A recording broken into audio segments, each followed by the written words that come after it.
Be ready. 5 seconds. Start. Excellencies, distinguished ladies and gentlemen, I feel deeply honored to be the first Indian president to make a state visit to Israel. Since I arrived here yesterday, I have been touched by the warmth of the reception and the gracious hospitality that has been accorded to me and to my delegation. It is indeed an honor to be invited to your parliament to address the distinguished representatives of the people of Israel. I bring to you the warm greetings and goodwill of the people of India. Having participated intensely in the deliberations of the Indian Parliament since I was first elected to the upper house in 1969, I feel very much at home when I visit other great parliaments of the world. And this is one such occasion. The Parliament, with its unique structure and responsibilities of making the basic laws that substitute a written constitution, has proved the power of parliamentary discussion and debate.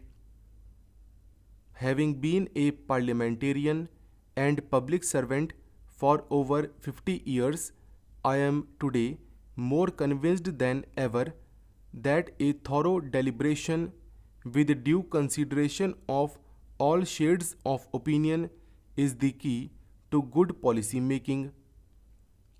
I am accompanied today by the Honorable Union Minister of Social Justice and Empowerment and a delegation of members of the lower house of the Indian Parliament. They represent different political parties and constituencies across the length and breadth of India. In fact, the Indian Parliament is a drop of the Indian subcontinent and it symbolizes in every sense the unity, strength and diversity of the Indian people. As you are doubtless aware, the general elections which took place in India last year was the largest democratic exercise of the right to vote in the living history. The turnout was unprecedented and the outcome historic. For the first time in 30 years, the Indian electorate had voted for a majority government. I am happy to say that as President of India, voted to office at the time of the previous government, I had the satisfaction of presiding over a very smooth transition from one democratically elected government to another. Like your parliament, the Indian Parliament has all the important functions of a legislative branch that checks the executive branch of the Indian government, questions its actions, and thoroughly examines its policies. It makes laws and has wide financial powers. No tax can be levied without its approval by the appropriate authority. My state visit to Israel is taking place at a time when relations between our two governments and our people are on a very positive trajectory. India and Israel, as fellow democracies, share many commonalities. The linkages between our people date back to ancient times. The first group of persecuted Jews who came to India landed on their western coast more than 2000 years ago. Throughout their long history, the Jewish community in India have maintained, developed, and enriched their traditions with many Indian additions to their unique heritage. The Jewish people have been and will always be an integral part of India's composite society. Both India and Israel made parallel struggles against British rule.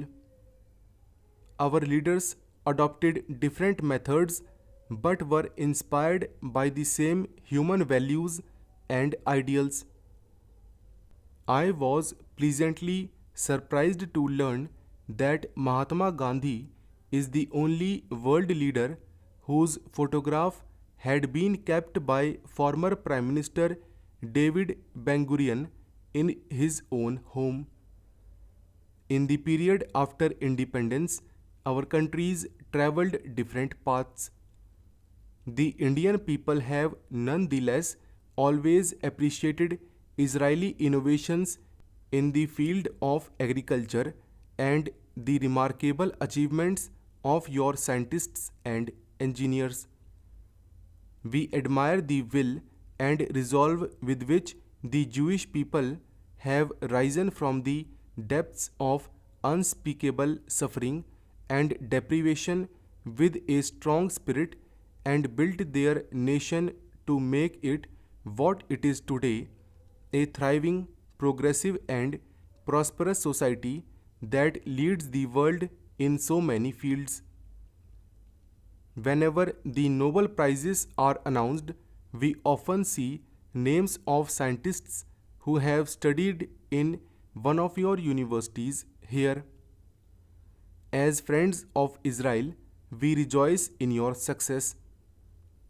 Our two countries established full diplomatic relations in 1992.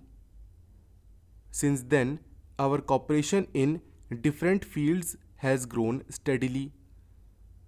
India remembers with gratitude the help that the Israeli government provided in rushing critical defense supplies to India when we required them most urgently in 1999. We also appreciate the support that we have received from Israel for India's rightful claim to a permanent seat in the UN Security Council. India has been a strong voice of developing countries in the UN and other multilateral organizations.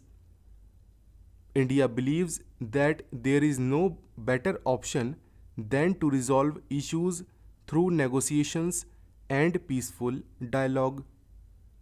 We see that the administrative agriculture of international bodies is not effective enough in enforcing their decisions. The United Nations was established at the end of the Second World War. Today, its organizations need to be more responsive to the challenges that the world faces, and its structure as well as administrative and financial architecture need reform to make them more reflective of the changed world.